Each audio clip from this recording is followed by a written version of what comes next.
দাদা, সন্দেশখালী মামলা, শেখ শাহজাহান মূল অভিযুক্ত। তার বিরুদ্ধে একমাত্র সাক্ষী ভোলা ঘোষ।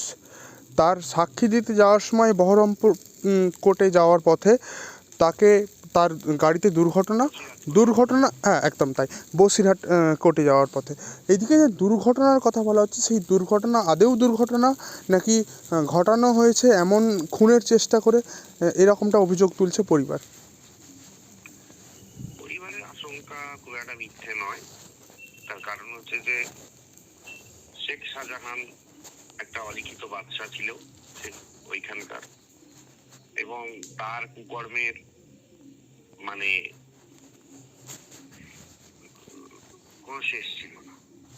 কিন্তু সব থেকে দুঃখের বিষয় এটাই যে শেখ শাহজাহানের কেসটা গভর্নমেন্ট, মানে স্টেট গভর্নমেন্ট নিজের হাতে রাখার জন্য লুকিয়ে রেখেছিল তাকে, এবং পরবর্তীকালে যখন হাইকোর্ট অর্ডার দেয় যে তাকে সিবিআই অ্যারেস্ট করবে, ঠিক তার পরের দিন শেখ শাহজাহানকে অ্যারেস্ট করা হয়। পরে অবশ্য সিবিআই তার রিমান্ডেও নিয়ে নেয়। এখন সাক্ষীকে সরিয়ে দেওয়া বা তার দুর্ঘটনার সাক্ষীকে যদি সরিয়ে দেওয়া যায়, সেক্ষেত্রে তার সাজা কমে যেতে পারে বা তিনি বেকসুর খালাস হয়ে যেতে পারে। কিন্তু দুঃখের বিষয় এই যে ওরকম আরো অনেক ভোলা ঘোষ রয়েছে এই কেসে। ভোলা ঘোষ ছাড়া আর কোনো স্ট্রং সাক্ষী নেই। যে ব্যক্তির জমি শেখ শাহজাহানের দল জোর করে দখল করে রেখেছিল, যাদের ভেরি দখল করে রেখেছিল, যাদেরকে মার্ডার করেছে, তাদের এত ভয় কিসের সাক্ষী দিতে? তৃণমূলকে এত ভয় কিসের? আজকে যদি ওখানে 50টা ভোলা ঘোষের মতন লোক সাক্ষী দেওয়ার জন্য বেরিয়ে আসতো না, তাহলে কারোর ক্ষমতা হতো না যে ভোলা ঘোষকে শেষ করে দেওয়ার কথা। আসলে আমরা ভয় পাই, কোনো অন্যায়ের বিরুদ্ধে প্রতিবাদ করতে ভয় পাই। আর যারা সেই জায়গায় হেল্প করতে যায় বা যারা আইনকে মানে হচ্ছে যে সাহায্য করতে যায়, তাদেরকে দুনিয়া থেকে সরিয়ে দিলেই ঘটনা শেষ। ওনার পরিবার যেটা মনে করছে সঠিক মনে করছে, আমিও মনে করি। কিন্তু আমি মনে করি যে সেই অঞ্চলের মানুষ সংঘবদ্ধ, এবং যাদের ভেরি থেকে শুরু করে সমস্ত জিনিস, বা শেখ শাহজাহানের জন্য যাদের দোকান ঘর থেকে শুরু করে ব্যবসা নষ্ট হয়ে গেছে, তারা প্রত্যেকে এই কেসের মানে দরকার হলে অ্যাডভোকেটদের সঙ্গে যোগাযোগ করে তারা প্রত্যেকে শেখ শাহজাহানের বিরুদ্ধে সাক্ষী দিক। আমি দেখতে চাই কত বড় ক্ষমতা তৃণমূলের, কত বড় লিডার, কতজন সাক্ষীর বিরুদ্ধে এরকম স্টেপ নিতে পারে। তাদের বুকে কাঁপন ধরাতে হবে, তবেই এই সমস্ত অপরাধীরা সঠিক শিক্ষা পাবে। শ্রমিকদা, ইতিমধ্যেই কিন্তু ভোলা ঘোষ, তার সঙ্গে থাকা, তার গাড়িতে থাকা তার এক ছেলে এবং তার গাড়ির চালকের মৃত্যু পর্যন্ত হয়েছে। এই ঘটনা কি আদৌ মানে সামান্যতম হলেও দুর্ঘটনার দিকেই থাকছে, নাকি এটা পরিকল্পনা মাফিক খুনের চেষ্টা করা হয়েছে? পরিকল্পনা মাফিক খুন পরিবার বলছে, কিন্তু আমি আপনাকে বলছি পুলিশ এটাকে দুর্ঘটনায় সাজাবে। এবং সব থেকে বড় ব্যাপার হচ্ছে, যে ট্রাকের ড্রাইভারের জন্য হয়েছে, আপনি দেখবেন সেই ট্রাকের ড্রাইভারও কিছুদিন জেল কাটার পর আবার খালাস পেয়ে যাবে।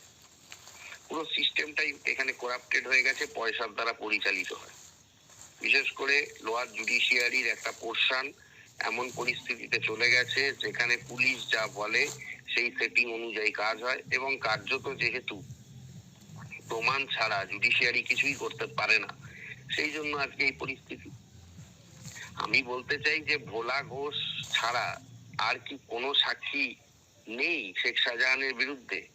তাদের এত ভয় কিসের? বহু সাক্ষীকে তো মিডিয়া দেখিয়েছিল, তারা আজকে কোথায় উঠে গেল?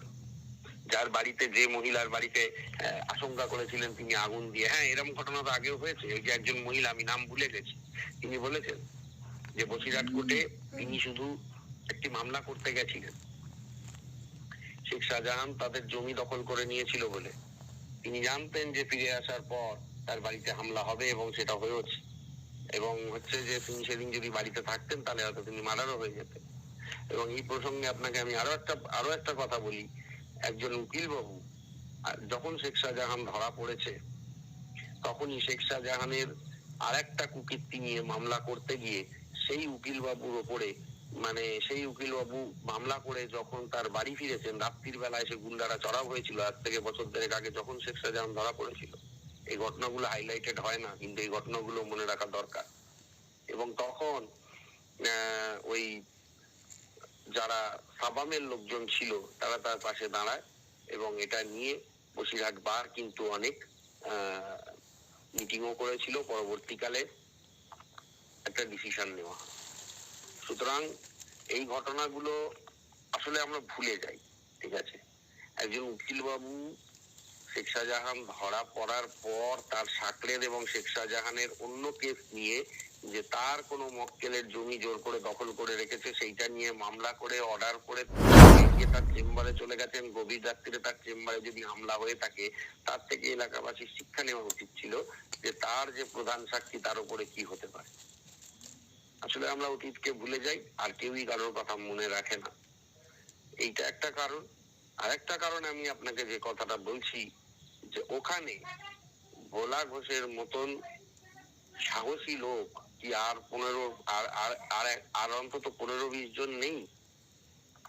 ওখানে তো প্রায় 500 জমি দখল করেছিল শেখ শাহজাহান, হাজার হাজার লোককে ব্যবসা থেকে সর্বশান্ত করেছিল, প্লাস হচ্ছে বহু মানুষকে হত্যা করেছিল। তাহলে আর কোনো সাক্ষী নেই নাকি বাকিরা ভয় বেরোতে পারছে না? আমার উচিত মানে আমি মনে করি ভোলা ঘোষের পাশে শেখ শাহজাহানের দ্বারা নিপীড়িত প্রতিটা মানুষের এসে দাঁড়ানো উচিত এবং প্রত্যেকে স্বতঃপ্রণোদিত ভাবে পুলিশের ওপর চাপ সৃষ্টি করে ওই কোর্টে গিয়ে বয়ান দেওয়া উচিত যে শেখ শাহজাহান কি করেছে। এবং তারপরে আমি দেখতে চাই যে তার কত বড় বুকের পাটা, তৃণমূলের কোন 3.5 টাকার নেতার বুকের পাটা যে এরকম ঘটনা দ্বিতীয়বার ঘটায়। আসলে মানুষ ভয় পায়, অন্যায় প্রতিবাদ করে না এবং তৃণমূল যা খুশি মনোপলি ব্যবসা চালাচ্ছে। একটা রাজনীতির বদলে একটা ব্যবসা চলছে পশ্চিমবঙ্গে, যার জন্য আজকে এই পরিস্থিতি।